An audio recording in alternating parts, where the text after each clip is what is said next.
কয়দিন আগে আমার দোকানের স্টাফ একটা দরজা করতে গিয়া মিডলের মিদেন ভুল করে লাইছে। মিডলে মিডল লইরা গেছে গা।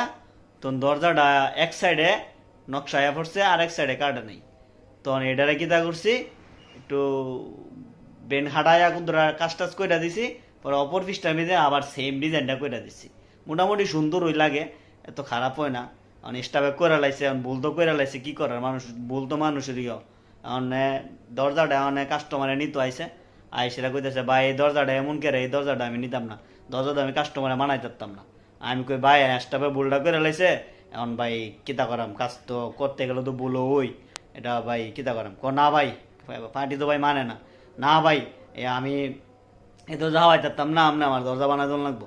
আমাকে ভাই একটা কথা কইলেন, আপনি দরজাটা আমি এই কাজ কইরা কয়টিয়া মামু, দরজাটা কাজ কইরা দো আপনার, নাইলে আপনি আমার 1,000 টাকা দিবেন, বড় দূর এর বেশি তো আর দিতেন না। এখন ভাই এক্সট্রা ভুল করে লাইছে। এখন ভাই এটারে তো দরজাটা তো দেখতে তো অসুন্দর লাগে না, আমি তো মিলে টিলে দিছি, সুন্দর করে দিছি। এখন ভাই একটু মানাইলন। ভাই না না ভাই, আমি এটা মানাই পারতাম না ভাই। এখন আপনি ভাই আমারে যেমন দরজা দিছেন, আমি ভাই এটা মানাই পারতাম না। হ্যাঁ, আপনি দরজা আমারে পাল্লাই দিতে হইব। আমি ভাই আমি এটা কথা কইলেন ভাই, দরজা পাল্লাই দিতাম। হ্যাঁ ভাই, অনেক ভাই আমি এটা হইতো না, আমি নিতাম না এটা ভাই, আমি আপনি আমার দরজা পাল্লাই দিতে হইব। অনেক রিকোয়েস্ট করলাম ভাই, কোনো লাভ হইল না।